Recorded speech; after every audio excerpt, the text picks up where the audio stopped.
পেরিয়ে গেছে 3 দিন। গত 2 দিন যাবৎ ভীষণ অসুস্থ ছিল আবরার। প্রচন্ড জ্বরের কারণে অবস্থা কাহিল হয়ে গিয়েছে বেচারার। আবরারের মতো শক্ত সামর্থ্য একজন মানুষকে জ্বর এভাবে কাবু করে ফেলবে তা ভাবতেও পারেনি আরশি।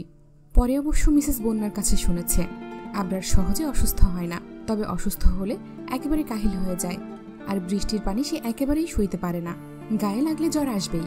আবরারের হঠাৎ এই জ্বরের কারণ যে বৃষ্টি, এটা বুঝতে পেরে রাগ অভিমানের শেষ হলো না আরশির। লোকটা জানে বৃষ্টি তার জন্য কতটা ক্ষতিকর, তবুও বৃষ্টিতে ভিজেছে। আবরার অবশ্য বেশিক্ষণ আরশিকে রেগে থাকতে দেয়নি, ঠিকই মানিয়ে নিয়েছে। আরশিও অসুস্থ আবরারের ওপর বেশিক্ষণ রাগ ধরে রাখতে পারেনি। মিসেস বন্যা এবং আরশির সেবা যত্নে এখন অনেকটাই সুস্থ আবরার। আজ অফিসেও যেতে চেয়েছিল, কিন্তু যেতে দেয়নি আরশি। রাগ দেখিয়ে ধরে বেঁধে রেখে দিয়েছে। এইসবের চক্করে চিরকুটের কথা প্রায় ভুলতেই বসেছিল আরশি। তবে সকালে তার ব্যাগ থেকে প্রয়োজনীয় কিছু কাগজ বের করার সময় আবার সেটা মনে পড়েছে তার। অনেক চিন্তা ভাবনার পর আরশি সিদ্ধান্ত নিয়েছে সে আগে ওই নম্বরে কল করে কথা বলে দেখবে, তারপর বিষয়টা আবরারকে জানাবে। কেউ যদি তার সাথে মজা করে থাকে। প্ল্যান অনুযায়ী রাতে আবরার ঘুমানোর পর ধীরে ধীরে সাবধানতার সাথে আবরারের হাত সরিয়ে বেলকুনিতে চলে আসে আরশি। সাথে ফোন আর সেই চিরকুট। দুরু বুকে সেই নাম্বার ডায়াল করলো সে। কয়েকবার রিং হওয়ার পর রিসিভ করলো কেউ। আরশি হ্যালো বলতেই ফোনের অপর প্রান্ত থেকে এক পুরুষের কণ্ঠ বলে উঠল, অবশেষে তাহলে ফোন করলে? অবাক হলো আরশি, সাথেই শুধালো, কে আপনি? আর কেনই বা আমাকে ওই চিরকুট দিয়েছিলেন? সত্যি কি আমার বাবার খুনি সম্পর্কে কিছু জানেন আপনি? লোকটা যেন হালকা হাসলো, বলল, আমি তোমার বাবার খুব কাছের কেউ, বন্ধুও বলতে পারো। পেশায় আমিও একজন রিপোর্টার ছিলাম, কিন্তু এখন সেই পেশা ত্যাগ করেছি। আর আমি সত্যিই তোমার বাবার খুনি সম্পর্কে জানি, তাই তো তোমার সাথে যোগাযোগের চেষ্টা করেছি। আরশি সন্দিহান কণ্ঠে শুধালো, তবে এতদিন কোথায় ছিলেন আপনি? এত বছর পর কেন আমার বাবার খুনের সন্ধান দিতে চাচ্ছেন? যখন আমার বাবার খুন হলো তখন কেন আসেননি? লোকটা নিজের কণ্ঠে গম্ভীরতা বজায় রেখে জবাব দিল, কারণ তখন যদি আমি সামনে আসতাম তাহলে তোমার বাবার মতো আমিও খুন হয়ে যেতাম। ওরা বাঁচতে দিত না আমাকে, তাই তো এত বছরেও সামনে আসিনি। তবে তোমার আর তোমার পরিবারের খোঁজ খবর ঠিকই আমার কাছে ছিল। তোমার বাবা আমার খুব কাছের একজন মানুষ ছিলেন, খুব ভালোবাসতাম আমি তাকে। আমিও চাই তার খুনির শাস্তি হোক, কিন্তু আমি নিতান্তই সাধারণ একজন মানুষ, তাই আমার পক্ষে ওই শয়তানগুলোকে শাস্তি দেওয়া সম্ভব ছিল না। উল্টো আমারই ক্ষতি হতো। আমার পরিবারে আমি ছাড়া কেউ নেই। আমার কিছু হয়ে গেলে তারা কিভাবে থাকতো? পরিবারের কথা চিন্তা করে আর সামনে আগানোর সাহস পাইনি আমি। আর এত বছর পর তোমাকে এই ব্যাপারে জানানোরও কারণ আছে। কারণটা হলো, এই মুহূর্তে তুমি তোমার বাবার খুনির খুব কাছাকাছি অবস্থান করছো। তুমি চাইলেই পারো নিজের বাবার খুনিকে নিজে হাতে শাস্তি দিতে। লোকটার কথা যেন কিছুটা বিশ্বাস হলো আরশির। সে উত্তেজিত কণ্ঠে জিজ্ঞেস করলো, কে আমার বাবার খুনি? আমাকে বলুন। লোকটা বলে উঠল, সহ্য করতে পারবে তো? থম মেরে রইল আরশি। মাথা ঝিমঝিম করছে তার, অজানা ভয়ে বুক কাঁপছে। তবে কি আবার কোনো কঠিন সত্যের মুখোমুখি হতে চলেছে সে? এমন কোনো সত্য যা তার জীবনের সুখ শান্তি কেড়ে নিয়ে যাবে? অপ্রিয় কিছু শোনার জন্য নিজেকে প্রস্তুত করে নিল আরশি। কাঁপা কাঁপা স্বরে বলল, পারবো। আপনি বলুন আমাকে, কে আমার বাবার খুনি? আরশির প্রশ্নের জবাবে লোকটা এমন কিছু কথা বলল যা শুনে মাথা ঘুরে উঠল আরশির। রেগে গেল সে। রাগের বশে মৃদু চিৎকার করে বলল, আপনি মিথ্যে বলছেন। আমি বিশ্বাস করি না আপনার কথা। নিশ্চয়ই আপনার অন্য কোনো উদ্দেশ্য আছে, তাই এইসব উল্টাপাল্টা বোঝাচ্ছেন আমাকে। লোকটা দীর্ঘশ্বাস ত্যাগ করল। ফোনের এপাশ থেকে তাই স্পষ্ট টের পেল আরশি। লোকটা কিছু সময় থেমে থেকে বলল, তোমাকে মিথ্যে বলে আমার আর কি লাভ মামুনি? তোমার বাবার খুনি শাস্তি পাক, এটা আমি সবসময় চেয়েছি। কিন্তু ওই যে বললাম, আমি একজন সাধারণ মানুষ। তুমিও ঠিক তেমনি একজন সাধারণ মেয়ে ছিলে, তাই তোমাকে আগে জানাইনি। না হলে কিছু করতে গিয়ে তুমিও বিপদে পড়তে। কিন্তু এখন তুমি তোমার বাবার খুনির খুব কাছাকাছি আছো, চাইলেই তুমি তাকে বুদ্ধি করে শাস্তি দিতে পারো, তাই সবটা তোমাকে জানানো। চোখ বন্ধ করে নিজেকে শান্ত করলো আরশি। কিছু একটা ভেবে বলল, আপনি যা বলছেন তা যে সত্যি সেটার প্রমাণ আছে? লোকটা গম্ভীর স্বরে বলল, প্রমাণ আছে আমার কাছে। এমনকি প্রমাণটা তোমার বাবাই জোগাড় করেছিল এক সময়। আরশি জিজ্ঞেস করলো, তাহলে সেই প্রমাণ প্রকাশ করলেন না কেন? তাহলেই তো অপরাধীরা শাস্তি পেত। লোকটা এবার কিছুটা শব্দ করে হাসলো, বলল, বর্তমান দুনিয়ায় অর্থই শক্তি, জানো তো? আমি সেসব প্রকাশ করলেও তার বিশেষ কোনো ক্ষতি হতো না। টাকা খাইয়ে সব ধামাচাপা দিয়ে ফেলতো। বিপদে পড়তে হতো কার? আমার। তোমার বাবা বোকা ছিল, তাই এইসব না ভেবেই সকল সত্যি সামনে আনার জন্য উঠে পড়ে লেগেছিল। তাই তো তাকে হত্যা করে নিজের রাস্তা থেকে সরিয়ে দিল ওই শয়তানটা। আরশি শীতল কণ্ঠে বলল, আমি সব প্রমাণ দেখতে চাই। যদি আপনার কথা সত্যি হয় তবে আমি তাকে খুন করতেও পিছপা হব না। আমার প্রাণপ্রিয় বাবাকে হত্যার জন্য নিজের হাতে কঠিন শাস্তি দেব তাকে। লোকটা বলল, প্রমাণ দেখতে হলে তোমাকে সামনাসামনি দেখা করতে হবে। আমি সব ডকুমেন্ট তোমাকে দেখাবো, তাহলে হয়তো বুঝবে আমি মিথ্যে কথা বলছি না, যা বলছি সত্যি বলছি। আরশি বলল, আমি দেখা করব, আর সেটা কালকেই। যদি আপনার কথা মিথ্যে হয় তবে আপনিও ছাড় পাবেন না। লোকটা গম্ভীর স্বরে বলল, সে তুমি সব প্রমাণ দেখলে বুঝতেই পারবে আমি মিথ্যে বলছি কিনা। তাই তো তোমাকে সামনাসামনি দেখা করতে বললাম। নিজের চোখে দেখলে অবশ্যই তুমি বুঝতে পারবে কোনটা সত্যি আর কোনটা মিথ্যে। তবে তোমাকে সাবধানতার সাথে দেখা করতে আসতে হবে, কেউ যেন কোনোভাবেই টের না পায়, না হলে তোমার কারণে আমি আর আমার পরিবার বিপদে পড়ে যাব। তো বলো, পারবে গার্ডদের চোখ ফাঁকি দিয়ে আসতে? আরশি দৃঢ়তার সাথে বলল, পারবো। লোকটা বলল, আমি তোমাকে ঠিকানা পাঠিয়ে দিচ্ছি। আগামীকাল ঠিক দুপুর 2টায় আমার সাথে দেখা করবে। তবে তুমি অবশ্যই খেয়াল রাখবে কেউ যেন টের না পায়। বলেই কল কেটে দিল লোকটা। 2 মিনিটের মাথায় মেসেজের মাধ্যমে একটা ঠিকানা আসলো আরশির নাম্বারে। ঠিকানাটা দেখে নিয়ে চুপচাপ আবরারের পাশে শুয়ে পড়ল আরশি। এক দৃষ্টিতে তাকিয়ে রইল আবরারের পানে। পরদিন গার্ডদের চোখ ফাঁকি দিয়ে ভার্সিটি থেকে বেরিয়ে এসেছে আরশি। বর্তমানে সে একটা সিএনজিতে আছে। প্রায় 40 মিনিট পর গন্তব্যে পৌঁছালো আরশি। তবে এক্স্যাক্ট পয়েন্টে সিএনজি ঢুকতে পারবে না, তাই আগেই নামতে হলো আরশিকে। ভাড়া মিটিয়ে সামনে এগোলো সে। কেমন জানি নীরব এলাকা, তার উপর প্রচুর রোদ। রোদের তাপে ঘামে ভিজে যাচ্ছে আরশি, মাথা ঝিমঝিম করছে। অবশেষে চিপা গলি পেরিয়ে একটা রাস্তায় আসলো সে। মেসেজে পাঠানো ঠিকানা অনুযায়ী এটাই সেই জায়গা যেখানে আসতে বলা হয়েছে। আগের রাস্তার তুলনায় এই রাস্তায় মানুষ আরো কম। বেশ দূরে 2-1জনকে দেখা যাচ্ছে। কেমন যেন গা ছমছমের পরিবেশ। দুপুরের সময় হওয়ার কারণে হয়তো রাস্তায় মানুষ একেবারেই কম। আশেপাশে তাকিয়ে কাঙ্ক্ষিত ব্যক্তিকে খোঁজার চেষ্টা করলো আরশি, কিন্তু কাউকেই দেখতে পেল না। বিরক্তিতে কপাল কুঁচকে আসলো তার। ফোন বের করে সেই নাম্বারে কল করলো, কিন্তু হুট করেই পেছন থেকে কেউ একজন আরশির মুখে রুমাল চেপে ধরলো। মুহূর্তেই জ্ঞান হারালো সে। চোখ খোলার পর নিজেকে একটা অদ্ভুত বাড়িতে আবিষ্কার করলো আরশি। বাড়িটা দেখে মনে হচ্ছে এটা কোনো পরিত্যক্ত বাড়ি। আরশি নিজের দিকে খেয়াল করেই দেখলো চেয়ারের সাথে তার হাত পা বাঁধা। আরশি শব্দ করেই বলল, কেউ আছেন? কোথায় আনা হয়েছে আমাকে? আর আমাকে এভাবে বেঁধে রাখা হয়েছে কেন? আরশি থামতেই কেউ একজন হো হো করে হেসে উঠল। কি বিশ্রী সেই হাসির শব্দ। আরশি বুঝতে পেরেছে কেউ একজন তার পিছিয়ে আছে। এভাবে হাসছে সে, কিন্তু বাধার কারণে পিছনে দেখতে পারল না আরশি। সে নিজেকে ছাড়ানোর চেষ্টা করতে করতে বলল, কে আপনি? আমাকে এখানে এনে বেঁধে রেখেছেন কেন? আর আপনার ভয়েস এত চেনা চেনা লাগছে কেন? তবে কি আপনার সাথে আমার ফোনে কথা হয়েছিল? লোকটা হাসি থামিয়ে পেছন থেকেই বলল, কি বোকা তুমি মেয়ে। আমি ভেবেছিলাম এমপির বউ বুঝি একটু হলেও চালাক হবে, কিন্তু তুমি দেখি একেবারেই বোকা। এত সহজে যে আমার জালে ধরা পড়বে বুঝতেও পারিনি। যাক, আমি তবে তোমার ব্রেন ওয়াশ করতে সক্ষম হয়েছি। আর জানতে চাও আমি কে? আমি তোমার বাবার খুনি। শেষ কথাটা ফিসফিস করে বলল লোকটা। অনেক বড় একটা শক খেলো আরশি লোকটার কথায়। নিজেকে সামলে নিয়ে অবাক কণ্ঠে বলল, কিন্তু আপনি তো বলেছিলেন বাবা। আরশির মুখের কথা কেড়ে নিয়ে লোকটা ব্যঙ্গ করে বলল, হ্যাঁ আমি বলেছিলাম তোমার শ্বশুর ওরফ আব্বাস আহমেদ তোমার বাবার খুনি। আর আজ তোমাকে সেটার প্রমাণও দেওয়ার কথা ছিল, তাই তো? আমি বললাম আর তুমি বিশ্বাস করে নিলে। তো এবার আমি বলছি, আমি আগের দিন যা যা বলেছিলাম সব মিথ্যে ছিল। ওগুলো বলে আমি জাস্ট তোমার ব্রেন ওয়াশ করতে চেয়েছিলাম। ভেবেছিলাম সফল হব না, কিন্তু না, আমি সফল হয়েছি। তুমি এখন আমার কাছে বন্দি। যাই হোক, নিজের বাবার খুনিকে দেখতে চাইবে না? উপস, এখন তো তোমাকে আর তোমার প্রাণপ্রিয় স্বামীকেও দুনিয়া থেকে বিদায় করব।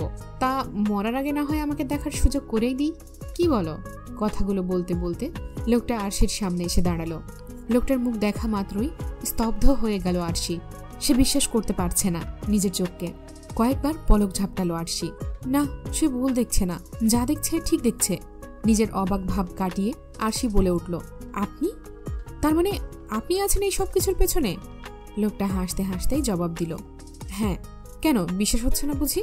আরশি অস্থির কণ্ঠে জিজ্ঞেস করলো, আপনার উদ্দেশ্য কি? কেন করছেন এই সব? লোকটা নিজের পকেট থেকে একটা গান বের করলো। আরশির দিকে তাক করে বলল, আপাতত উদ্দেশ্য একটাই, তোমাকে আর তোমার স্বামীকে দুনিয়া থেকে বিদায় করা। বুঝতে পেরেছিলাম বাবা মায়ের পর আবরারের সবচেয়ে বড় দুর্বলতা তুমি, তাই তো তোমায় টার্গেট করলাম। খোঁজখবর নিয়ে জানতে পারলাম একসময় তোমার বাবাও আমার পথে এসেছিল, বিনিময়ে তাকে তার নিজের প্রাণ দিতে হয়েছে। এখন তোমাকে আর তোমার স্বামীকেও দিতে হবে। এতক্ষণে হয়তো তোমার স্বামী তোমার নিখোঁজ হওয়ার খবর পেয়ে গেছে, আর অস্থির হয়ে তোমাকে খুঁজছে। এখন আমি ওকে ফোন করে এখানে আসতে বলবো, তাও একা। তারপর দুজনকেই পৃথিবী থেকে বিদায় করে দেব। বলেই লোকটা হাসতে শুরু করলো। লোকটার হাসির মাঝেই কেউ একজন তার হাত থেকে গানটা কেড়ে নিল।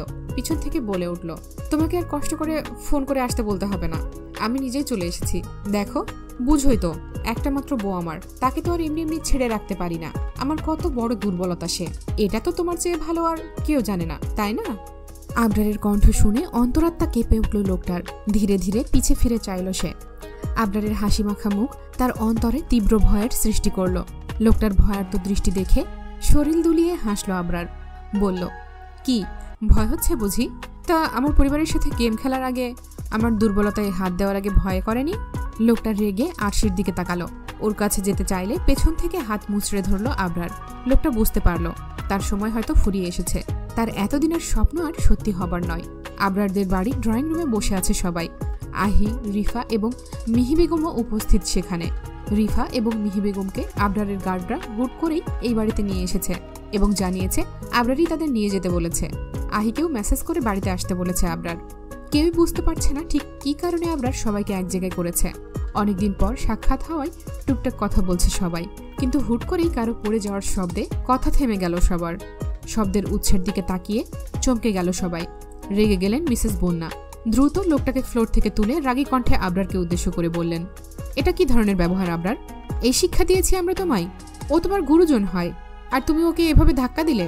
আমি কি তোমায় শেখাইনি গুরুজনদের সম্মান দিতে? তোমার সাহস কি করে হলো ওর সাথে এমন ব্যবহার করার? ভাবলেশহীন দেখালো আবরারকে। সে পকেটে হাত গুজে গম্ভীর কণ্ঠে বলল, একজন খুনি যে আমার পরিবারের ক্ষতি করতে চায়, তাকে আমি গুরুজন মানি না, আর তাকে সম্মানও দিতে পারবো না। সে এর চেয়েও বাজে ব্যবহারের যোগ্য। আবরারের কথায় কেঁপে উঠলেন মিসেস বন্যা। এসব কি বলছে আবরার? উনি নিজের ছেলেকে খুব ভালো করে চেনেন। অকারণে এসব বলার মতো বা এমন ব্যবহার করার মতো ছেলে নয় আবরার। মিসেস বন্যা একবার আবরার এবং আবরারের পেছনে দাঁড়ানো আরশিকে দেখে নিলেন। দুজনের মুখেই গম্ভীরতার ছাপ স্পষ্ট। উনি কাঁপা কাঁপা কণ্ঠে জিজ্ঞেস করলেন, এসব তুমি কি বলছো আবরার? তোমার মাথা ঠিক আছে? কাকে কি বলছো? আমি তো কিছুই বুঝতে পারছি না। আবরার শীতল কণ্ঠে বলল, আমি যা বলছি সুস্থ মস্তিষ্কে সজ্ঞানে বলছি, আর তুমিও ঠিকই শুনেছ। কি মামাজান, তুমি চুপ করে আছো কেন? কিছু বলো, কত সুন্দর ষড়যন্ত্র করেছিলে। শেষের কথাগুলো ইরফান চৌধুরীকে উদ্দেশ্য করে বলল আবরার। আবরারের কথায় ভীত চোখে তাকালেন ইরফান চৌধুরী। মিসেস বন্যা ইরফান চৌধুরীর দিকে তাকিয়ে জিজ্ঞেস করলেন, আবরার এসব কি বলছে ইরফান? কিসের ষড়যন্ত্র? কে খুনি? আর তুই না বিদেশে গিয়েছিলি, দেশে আসলি কবে? আমাকে জানালি না কেন? ইরফান চৌধুরী ঢোক গিললেন। শেষবারের মতো নিজেকে বাঁচানোর চেষ্টা করে আটকে আটকে বললেন, আমি নিজেও বুঝতে পারছি না আপা, আবরার এসব কি বলছে? এই সব কিছু ওই মেয়ের জন্য হয়েছে। ওই আবরারকে কি সব উল্টাপাল্টা বুঝিয়েছে। আমি কিছু করিনি, বিশ্বাস করো। আরশিকে ইশারা করে এসব বলতেই ভয়ঙ্কর রেগে গেল আবরার। ইরফান চৌধুরীর দিকে তেড়ে যেতে চাইলে হাত টেনে ধরল আরশি। চোখের ইশারায় শান্ত হতে বলল। চোখ বন্ধ করে শ্বাস টানল আবরার। নিজের রাগ কোনো মতে দমন করল সে। পকেট থেকে নিজের ফোনটা বের করে একটা রেকর্ডিং প্লে করল, যা শুনে এক মুহূর্তের জন্য থেমে গেল সবাই। রেকর্ডিংয়ে ইরফান চৌধুরীর আরশিকে বলা প্রতিটা কথাই স্পষ্ট শোনা যাচ্ছে। বাঁচার শেষ উপায়টাও হারিয়ে চোরের মতো এদিক ওদিক তাকাতে লাগলেন ইরফান চৌধুরী। আব্বাস আহমেদ অবাক কণ্ঠে বললেন, এসব কি ইরফান? তুমি আরশিকে বলেছ আমি ওর বাবাকে খুন করেছি? তুমি এটাও স্বীকার করেছ তুমি আরশির বাবার খুনি? তুমি খুন করেছ, আবার আবরার আরশিকেও মারার প্ল্যান করছিলে? এসব কি হচ্ছে? এতক্ষণে মুখ খুলল আরশি। বলল, আমি বুঝিয়ে বলছি বাবা, উনি আমাকে আর এমপি সাহেবকে মারার জন্য প্ল্যান করেছিলেন। সেই প্ল্যান মোতাবেক ভার্সিটিতে একজনের মাধ্যমে আমাকে একটা কাগজে ফোন নাম্বার দেন, আর এটাও লিখে দেন উনি জানেন আমার বাবার খুনিকে। হ্যাঁ, ঠিকই শুনছেন সবাই, আমার বাবা খুন হয়েছিল। আমি অ্যাক্সিডেন্টের দিনই বুঝতে পেরেছিলাম এটা পরিকল্পিত ছিল, কিন্তু কে করিয়েছে তা জানতাম না। তাই যখন এই কাগজের টুকরোটা পাই তখন নিজেকে দমাতে পারিনি। আমার বাবার খুনিকে তা জানার জন্য মনটা অস্থির হয়ে পড়েছিল। ওই নাম্বারে যখন কল করি তখন উনি আমাকে বলেন আপনি আমার বাবার খুনি। আমি প্রথমে বিশ্বাস না করলেও পরে একটু একটু বিশ্বাস হয়েছিল। এর জন্য আপনার কাছে ক্ষমা চাচ্ছি বাবা। কিন্তু উনি যখন বললেন একা দেখা করতে, এমপি সাহেবকেও না বলতে, তখন রাজি হলেও মন সায় দিচ্ছিল না। উনি আমাকে এও বলেছিলেন আমি যদি এমপি সাহেবকে বলি তা উনি নিজের বাবার বিরুদ্ধে যাবেন না, উল্টো আমার ক্ষতি করতে পারেন। এই বিষয়টা আমি মানতে পারিনি। এতগুলো বছর একা পথ চলেছি, একটু হলেও মানুষ চিনি, এমপি সাহেবের ওপর আমার বিশ্বাস ছিল উনি কখনো ভুলকে সাপোর্ট করবেন না। তাই কল কাটার পর এমপি সাহেবকে ঘুম থেকে তুলে সবটা জানাই। এমপি সাহেব আমাকে বললেন লোকটা আমাকে যেভাবে যেতে বলেছে ঠিক সেভাবেই করতে। আমিও ঠিক সেভাবেই সবটা করেছি। ভার্সিটি থেকে গার্ডদের চোখ ফাঁকি দিয়ে ওনার বলা ঠিকানায় গিয়েছি। সেখান থেকে আমাকে অজ্ঞান করে কিডন্যাপ করে ওনার লোকেরা। তারপর তো রেকর্ডিংয়ে শুনেছেনই, সবই ওনার প্ল্যান ছিল। আরশির কথাগুলো শুনে বাকরুদ্ধ হয়ে আসলো সবাই। ইরফান চৌধুরী এমন কিছু করতে পারেন বিশ্বাস হচ্ছে না কারোর। আরশি থামতেই আবরার ইরফান চৌধুরীকে উদ্দেশ্য করে বলতে লাগলো, তোমাকে দেখে অবাক হয়নি কেন জানো? তোমার ওপর আমার আগে থেকেই সন্দেহ ছিল। যেদিন আমার গাড়িকে ট্রাক ধাক্কা দিয়েছিল সেই দিনই সন্দেহ হয়েছিল, কারণ আমার গার্ড ছাড়া বাইরে যাওয়ার খবর শুধু তুমিই জানতে। বের হওয়ার আগে তোমাকেই বলেছিলাম, কিন্তু সন্দেহ হলেও তোমার ভালো ব্যবহার দেখে বিশ্বাস হয়নি তুমি এমন। আর আমি বহু আগেই জানতে পেরেছিলাম আরশির বাবার খুনি আর আমার শত্রু একই লোক, কিন্তু সেটা তুমি এটা মানতে পারছিলাম না, আর না কোনো প্রমাণ পাচ্ছিলাম। যখন আরশির কাছে শুনলাম কেউ ওকে ফোন করে এসব বলেছে, তখনই বুঝতে পারলাম সময় এসেছে আসল অপরাধীকে ধরার। অপরাধী এবার নিজের তৈরি জালে নিজেই আটকাবে। তাই আরশিকে বলি ওকে যেভাবে যা করতে বলা হয়েছে সেভাবেই করতে। আমি জানতাম তোমার লোকেরা আরশির ওপর নজর রাখবে, ও একা যাচ্ছে কিনা সেটাও ফলো করবে। ও যদি একা না যেত তবে তোমার লোকেরা ওকে কিডন্যাপ করতো না, আর আমিও তোমার কাছে পৌঁছাতে পারতাম না। বলতে পারো আমিও ইচ্ছে করে আরশিকে কিডন্যাপ করতে দিয়েছি। তোমার লোকেরা দেখেছে আরশি গার্ডের চোখ ফাঁকি দিয়েছে, কিন্তু এটা খেয়াল করেনি যে আমি এবং আমার লোকেরা আরশির আশেপাশে ছিলাম। এতক্ষণ থম মেরেছিলেন মিসেস বন্যা। এবার নিজের ভাইয়ের একেবারে কাছে এগিয়ে আসলেন তিনি। শান্ত কণ্ঠে জিজ্ঞেস করলেন, এসব কেন করলি ইরফান? ইরফান চৌধুরী মাথা নিচু করে রইলেন, কোনো জবাব দিলেন না। নিজের ভেতরে বেড়ে যাওয়া ক্রোধ আর দমিয়ে রাখতে পারলেন না মিসেস বন্যা। রাগে এলোপাথারি চড় মারতে মারতে ইরফান চৌধুরীকে চিৎকার করে বলতে লাগলেন, কেন করলি এমন? বল কেন করলি? মিসেস বন্যা হাঁপিয়ে যাচ্ছেন দেখে ওনাকে টেনে সরিয়ে আনলেন আব্বাস আহমেদ। বুকে জড়িয়ে শান্ত করতে লাগলেন, কিন্তু শান্ত হলেন না মিসেস বন্যা। কাঁপতে কাঁপতে চিৎকার করে বললেন, কেন এমন করেছিস ইরফান? সবটা বল, না হলে আজ তোকে নিজ হাতে খুন করব আমি। বিশ্বাস কর, সত্যি তোকে খুন করব আমি। আমার ছেলের দিকে হাত বাড়ানোর। আব্বাস আহমেদ শান্ত কণ্ঠে জিজ্ঞেস করলেন, বলো ইরফান, কেন আমাদের বিশ্বাস নিয়ে খেললে? কি এমন কারণ ছিল যার জন্য এত বাজে কাজ করলে? এমনকি খুন করতেও তোমার হাত কাঁপলো না? বলো কেন করেছো এমন? বোনের হাতে এলোপাথারি মার খেয়ে ফ্লোরে পড়ে আছেন ইরফান চৌধুরী। উনি ওইভাবে বসে থেকেই বললেন, দোলা ভাইয়ের বিশাল সম্পত্তি নিজের নামে করার জন্যই এসব করেছি আমি। বিয়ের 1.5 কি 2 বছর পর থেকেই মনার সাথে আমার ঝামেলা চলছিল। প্রতি বেলায় ও আমাকে দোলা ভাইয়ের সাথে তুলনা করত। আমি যা বেতন পেতাম সেটা দিয়ে ওর হতো না। এই নিয়ে আমাদের সম্পর্ক দিনকে দিন খারাপ হচ্ছিল। মনাকে আমি অনেক ভালোবাসতাম, আর সেই ভালোবাসার মানুষ যখন অন্য একজনের সাথে আমার তুলনা দিয়ে আমাকে তুচ্ছ করত, সেটা সহ্য হতো না। তবু কয়েক বছর মুখ বুঝেছিলাম। শেষে আর না পেরে সিদ্ধান্ত নিই দুলাভাইয়ের কোম্পানি থেকে টাকা সরাবো। দুলাভাই আমাকে অনেক বিশ্বাস করতেন, কোনো হিসাব নিতেন না। এই সুযোগটা ব্যবহার করে টাকা সরাতে থাকি। আমার মাঝেও টাকা, সম্পত্তি এসবের প্রতি ধীরে ধীরে তীব্র লোভ চলে আসে। দিন দিন দুলাভাইয়ের সম্পত্তি বাড়ছিল, আর সাথে আমার লোভ বাড়তে বাড়তে এমন পর্যায়ে যায় যে আমি দুলাভাইয়ের সব সম্পত্তি নিজের নামে করার পরিকল্পনা করি। কিন্তু দুলাভাই বুদ্ধিমান মানুষ, ওনার কাছ থেকে এসব নিজের নামে করাটা মোটেও সহজ ছিল না। তাই অফিস থেকে অল্প অল্প করে টাকা সরিয়ে নিজের টাকা বাড়াতে থাকি, আর সুযোগের অপেক্ষায় থাকি দুলাভাইকে রাস্তা থেকে সরানোর। উনি মারা গেলে সেই সুযোগে আমি সব নিজের নামে করে নিতাম, কিন্তু সেই সুযোগ পাচ্ছিলাম না, কারণ দুলাভাই সবসময় কড়া সিকিউরিটির মধ্যে থাকতেন। বড় বিজনেসম্যান হওয়ায় ওনার শত্রুর অভাব ছিল না। আরশির বড় চাচাও দুলাভাইয়ের অফিসে কাজ করতেন। একদিন ওনার কাছে ধরা পড়ে যায়। উনি কিভাবে যেন বুঝে যান আমি হিসাব গড়বড় করেছি, টাকা সরাচ্ছি। উনি দুলাভাইকে সব বলে দিবেন বলে থ্রেট দেন। ধরা পড়ার ভয়ে আমি ওনাকে অফার করি আমার সাথে হাত মিলাতে, এতে ওনারও লাভ হবে আর আমারও। উনিও বড় লোভী ছিলেন, তাই অফার করতে না করতে রাজি হয়ে যান।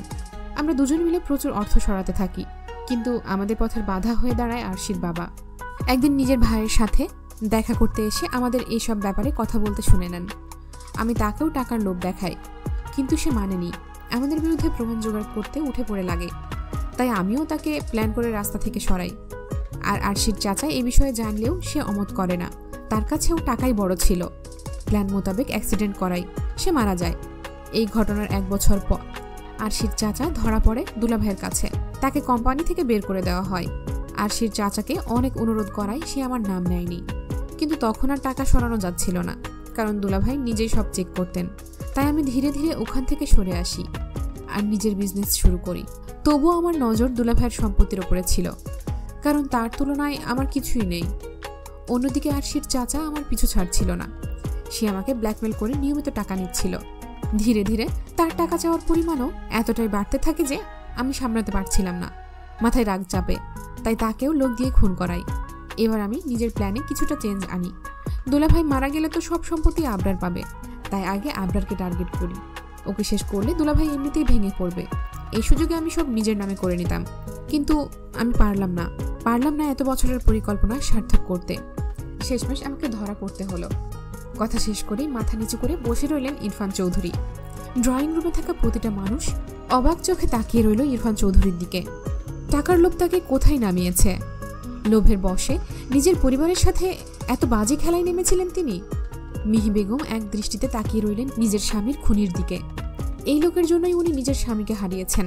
একমাত্র মেয়েকে এতগুলো বছর ধরে স্বামীর মৃত্যুর জন্য দায়ী করে কষ্ট দিয়েছেন। মিসেস বন্যা আব্বাস আহমেদের কাছ থেকে নিজেকে ছাড়িয়ে ভাইয়ের সামনে বসে পড়লেন। চোখ দিয়ে ঝরঝর করে পানি পড়ছে তার। কান্না ভেজা কণ্ঠে ভাইকে বললেন, তুই কিভাবে এমনটা করতে পারলি রে ইরফান? তুই হওয়ার পর থেকে তোকে ভাই কম নিজের সন্তান বেশি মনে করেছি। সন্তানকে মায়েরা যেভাবে আগলে রাখে সেভাবে আগলে রাখার চেষ্টা করেছি। তোকে ভালো জায়গায় পড়ানোর জন্য নিজে পড়াশোনা ছেড়েছি। বাবা মা ছিল না, ছোট ভাইটা একা কিভাবে থাকবে ভেবে বিয়ের সময়ও শর্ত দিয়েছি, বিয়ের পর আমার ভাই আমার সঙ্গেই থাকবে। আর সেই তুই কিনা টাকার লোভে পড়ে নিজের বইয়ের চাহিদা পূরণের জন্য নিজের বোনের স্বামী সন্তানকে মারার জন্য উঠে পড়ে লেগেছিলি। আরে তোর দুলাভাই তোর কিসে কমতি রেখেছিল? নিজের বাড়িতে থাকতে দিয়েছে, এত আদর যত্ন করেছে, ভালো জায়গায় পড়াশোনা করিয়েছে, নিজের কোম্পানিতে এত ভালো পজিশনে চাকরি অবধি দিয়েছে।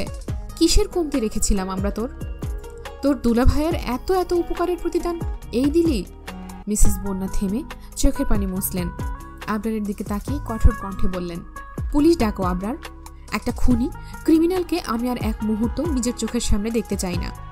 ওর আরো কঠিন থেকে কঠিন শাস্তি হোক, এটাই আমি চাই। বেলকুনিতে দাঁড়িয়ে আছে আরশি।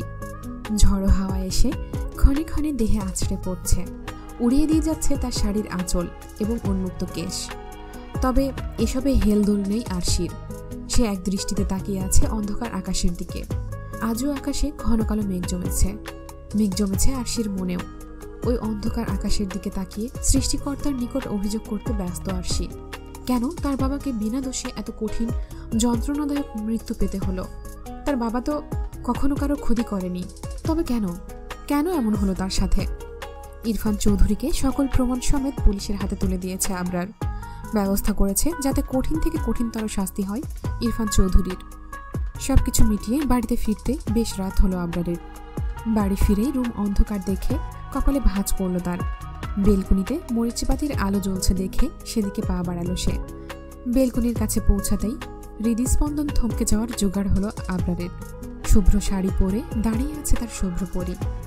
এলোমেলো পেঁচানো শাড়ি দেখেই বোঝা যাচ্ছে নিজে কোনো মতে পেঁচিয়েছে সে। দীঘল কালো কেশ বাতাসে দুলছে। আরশিকে এভাবে দেখে ঢোক গিলল আবরার। চোখ বন্ধ করে নিজেকে কন্ট্রোল করলো সে। ধীর পায়ে এগিয়ে গেল আরশির কাছে। গলায় কিছু ঠান্ডা স্পর্শ পেতেই কেঁপে উঠল আরশি। আকাশ থেকে দৃষ্টি সরিয়ে গলার দিকে তাকাতেই চমকালো সে। এ যে তার বাবার দেওয়া সেই লকেট, তার বাবার দেওয়ার শেষ উপহার।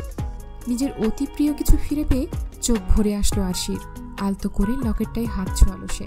পিছন ফিরতে চাইল, কিন্তু তার পূর্বেই শক্ত বন্ধনে আবদ্ধ হলো সে। এই স্পর্শ তার চেনা, খুব পরিচিত। এ যে তার ব্যক্তিগত পুরুষটার স্পর্শ। চোখ বন্ধ করে ফেলল আরশি। মাথা নিচু করে আরশির কাঁধে চিবুক ঠেকালো আবরার। ধীর স্বরে বলল, এই লকেটটা আমি কোথায় পেলাম এটা ভেবে অবাক হচ্ছ নিশ্চয়। এই লকেটটা ভুলবশত তোমার গলা থেকে খুলে আমার গাড়িতেই পড়েছিল সেদিন। তোমার প্রতি আমার অনুভূতি দিনকে দিন গাঢ় হচ্ছিল, তখন বেসামাল হয়ে পড়ছিলাম, কিন্তু তোমার মনে আমার জন্য কোনো রকম অনুভূতি আছে কিনা বুঝতে পারছিলাম না। তাই সেদিন ঠিক করি আমি আর কখনো নিজ ইচ্ছাতে তোমার সামনে যাব না। সৃষ্টিকর্তা যদি চান তবে আবার আমাদের মুখোমুখি করবেন। ঠিক তখনই এই লকেটটা গাড়িতে পড়ে থাকতে দেখি। এটা তোমার লকেট। বুঝার পরে কতটা খুশি হয়েছিলাম তা বলে বোঝাতে পারবো না। এটা পাওয়া আমার জন্য যেন একটা সংকেত ছিল, আমাদের পুনরায় দেখা হওয়ার সংকেত। লকেটটা নিয়ে বাড়ি ফিরি। কৌতূহলবশত লকেটটা খুলে দেখছিলাম। লকেটে থাকা তোমার বাবার পিক কিছু রহস্যের খোলাসা করেছিল। আমি বুঝতে পেরেছিলাম তোমার বাবার খুনি আর আমার শত্রু একই লোক। তোমার আমার ভাগ্য হয়তো আরও অনেক বছর আগেই জুড়ে গিয়েছিল, কিন্তু আমরা জানতাম না। সেদিন ঠিক করি যেদিন তোমার বাবার খুনিকে ধরিয়ে দিতে পারবো সেদিন তোমার লকেটটা ফেরত দেব। তাই আজকে দিলাম। লকেটটা হারিয়ে খুব কষ্ট পেয়েছিলে, তাই না মিসেস অদ্ভুত চৌকালি? আবরারের বুকে মাথা ঠেকালো আরশি। হাতের ওপর হাত রেখে দূর আকাশের পানে দৃষ্টি তাক করে বলল, কষ্ট তো অনেক পেয়েছিলাম, তবে অনাকাঙ্ক্ষিতভাবে ফেরত পেয়ে তার চেয়েও বেশি আনন্দ লেগেছে। তাই এবারের মতো মাফ করলাম। নিঃশব্দে হাসলো আবরার। আরশির মতো ঘন কালো আকাশের দিকে দৃষ্টি তাক করল। কিছুক্ষণ থেমে থেকেই হুট করে প্রশ্ন করল, তোমার প্রতি আমার যে অন্যরকম অনুভূতি কাজ করতো তা কি তুমি বুঝতে না মিসেস অদ্ভুত চৌকালি? আমি যে তোমার প্রতি আসক্ত হয়ে পড়েছিলাম, তুমি কি বুঝতে না? আমার চোখে কি তোমার জন্য অন্যরকম কিছু দেখতে না? ঠোঁট বাঁকিয়ে হাসলো আরশি। চোখ বন্ধ করে শান্ত কণ্ঠে বলল, আপনার চোখে নিজের জন্য অফুরন্ত ভালোবাসা দেখি আমি এমপি সাহেব। আপনার না বলা অনুভূতিই আমাকে বাধ্য করেছে আপনাকে ভালোবাসতে। প্রথমবার যেদিন আমায় কিডন্যাপ করিয়েছিলেন সেই দিনই আপনার চোখে নিজের জন্য অন্য কিছু দেখেছিলাম আমি। এরপর আপনার করা প্রতিটি কাজে, আপনার প্রতিটি কথাই নিজের জন্য কেয়ার, ভালোবাসা খুঁজে পেতাম। তবে মন মানতে চাইতো না। মনে হতো আমি হয়তো ভুল ভাবছি। এটা কি করে সম্ভব? কোথায় আপনি আর কোথায় আমি? আবার রিফার সাথে হওয়া ঘটনা, এসব শোনার পর ধনী ঘরের ছেলেদের প্রতি কেমন যেন অবিশ্বাস, ভয় চলে এসেছিল মনে। ভাবতাম তারা শুধু ঠকাতেই জানে, ভালোবাসতে নয়। আরশির প্রতিটা কথায় চমকাচ্ছে আবরার। কি সহজ স্বীকারোক্তি মেয়েটার। আরশি কিছুক্ষণ থেমে ফের বলতে লাগলো, তবুও মনটা আটকাতে পারছিলাম না। বুঝতে পারছিলাম আমিও ধীরে ধীরে আপনার প্রতি দুর্বল হয়ে পড়ছি। আপনি যখন মনের সাথে কথা বলতেন, ওর প্রশংসা করত, তখন প্রচুর রাগ হতো, জেলাসি কাজ করত। ইচ্ছে হতো আপনাকে টেনে দূরে কোথাও নিয়ে যাই, কোথাও লুকিয়ে রাখি। মাঝে মাঝে আপনার চুল টেনে ছিঁড়তেও ইচ্ছে করত। কথা শেষ করে খিলখিল করে হাসতে লাগলো আরশি। মুগ্ধ হয়ে সেই হাসির শব্দ শুনতে লাগলো আবরার। আরশির হাসির শব্দ মিলিয়ে যেতেই অবাক কণ্ঠে প্রশ্ন করলো, যদি তুমি আমাকে পছন্দই করতে তবে তবে আমাকে ইগনোর করেছিলে কেন? আর কেনই বা আমার বিয়ের কথা শুনেও এতটা স্বাভাবিক ছিলে? তোমার চোখে চোখ রাখলে মনে হতো তুমিও আমাকে ঠিক ততটাই চাও যতটা আমি তোমায় চাই। কিন্তু আমার বিয়ের খবর শুনেও তোমার নির্লিপ্ত থাকাটা আমাকে ভাবাতে বাধ্য করেছিল। মনে হয়েছিল আমি ভুল ভাবছিলাম। আরশি বলল, ইগনোর করাটা মনের প্রশংসা করা আর আমাকে অপমান করার শাস্তি ছিল। তবে ওই এক মাসে এটা বুঝে গিয়েছিলাম যে আপনি সত্যিই আমাকে ভালোবাসেন। আর রইল বিয়ের কথা, আমার বিশ্বাস ছিল আপনি বিয়েটা করবেন না, যেভাবেই হোক ভেঙে দেবেন। তবে আপনি যে আমাকে তুলে নিয়ে গিয়ে ডিরেক্টলি বিয়ে করবেন তা ভাবনার বাইরে ছিল। আবরার অবাক ভাব নিয়ে জিজ্ঞেস করলো, তবে তুমি কি আমায় বাধ্য হয়ে বিয়ে করনি? মুখ বাঁকালো আরশি। ভাব নিয়ে বলল, আপনার কি মনে হয় আমি আরশি আপনার ওই থ্রেটে ভয় পেয়ে আপনাকে বিয়ে করেছি? অবশ্যই না। আমি সম্পূর্ণ নিজের ইচ্ছায় আপনাকে বিয়ে করেছি। দুনিয়া উল্টাই গেলেও যে আপনি রিফার কোনো ক্ষতি করবেন না ওটা আমার ভালো করেই জানা ছিল। মুখটা হা হয়ে গেল আবরারের। তার মিসেস অদ্ভুত চৌকালি তো তার ভাবনার চেয়েও 2 কদম এগিয়ে। কোনো মতে মুখটা বন্ধ করলো আবরার। স্বস্তির নিঃশ্বাস ত্যাগ করলো সে। আরশিকে থ্রেট দিয়ে বিয়ে করার জন্য এতদিন যাবৎ মনের মাঝে অপরাধবোধ কাজ করছিল, যা আজ থেকে দূর হলো। আবরার আরশির কপলে নিজের কপল ছুঁয়ে ফিসফিস করে জিজ্ঞেস করলো, তা আজ এমন ভয়ঙ্কর রূপ নেওয়ার কারণটা কি? হাসলো আরশি। উদরে রাখা আবরারের হাত দুটো সরিয়ে পেছনে ফিরল। আরশির মুখের দিকে তাকানো মাত্র আরেক দফা ঢোক গিলল আবরার। মেয়েটা নির্ঘাত তাকে মেরেই ফেলবে। এভাবে কে তাকে শাস্তে বলেছে?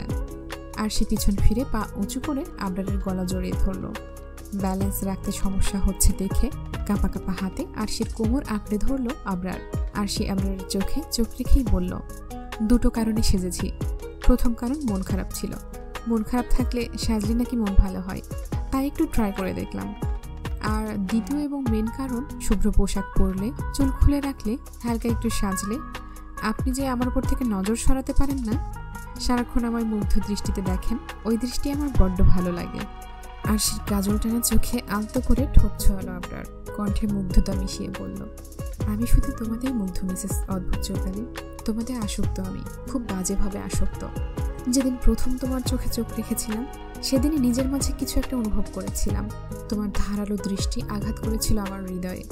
বাড়ি ফিরেও তোমার এই চোখ দুটো, তোমার ধারালো দৃষ্টি এক মুহূর্তের জন্য ভুলতে পারছিলাম না।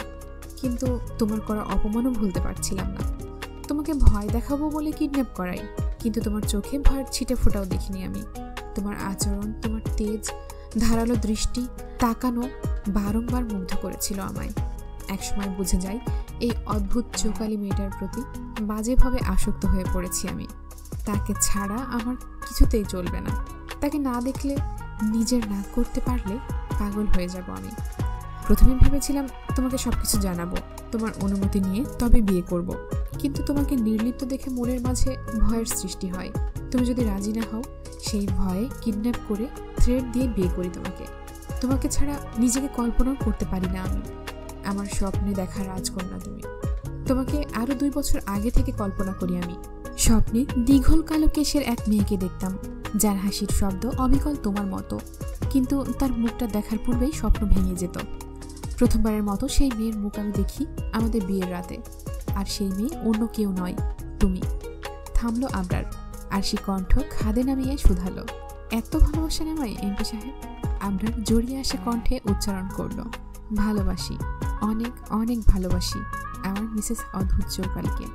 আবরার কিছু সময় এক দৃষ্টিতে তাকিয়ে রইল আরশির দিকে, তারপর জিজ্ঞেস করলো, তা আমার মিসেসের মনটা কি ভালো হয়েছে? আরশি আবরারের বুকে হাত ঠেকিয়ে বলল, ভালোবাসার মানুষের সান্নিধ্যে আসলে কার না মন ভালো হয়? আবরার নিশানো কণ্ঠে বলল, কিন্তু আমার মন যে ভালো নেই। তোমাকে এভাবে দেখেছে আমার নিজেকে পাগল পাগল লাগছে। ইচ্ছে করছে তোমাকে গভীরভাবে স্পর্শ করতে, কিন্তু এর অনুমতি আমার আদৌ আছে কিনা জানা নেই। আবরারের আরও নিকটে গেল আরশি, কপলে ঠোঁট ছুঁয়ে বলল, আমি আপনার স্ত্রী এমপি সাহেব, আপনার অধিকার আছে আমাকে ছোঁয়ার। তবু আপনি যে আমার অনুমতি ব্যতীত আমাকে এতদিন স্পর্শ করেননি, তাতে আমার মনে আপনার প্রতি শ্রদ্ধা কয়েক গুণ বেড়ে গেছে। ভালোবাসি এমপি সাহেব, ধন্যবাদ আমাকে গ্রহণ করার জন্য, এত এত ভালোবাসার জন্য। আজ আর কোনো বাধা নেই তাদের মাঝে। তারা দুজনেই নিজেদের মনের মাঝে লুকোনো ভালোবাসা প্রকাশ করছে একে অপরের কাছে। আজ হয়তো সময় এসেছে তাদের পবিত্র সম্পর্কটাকে পূর্ণতা দেওয়ার।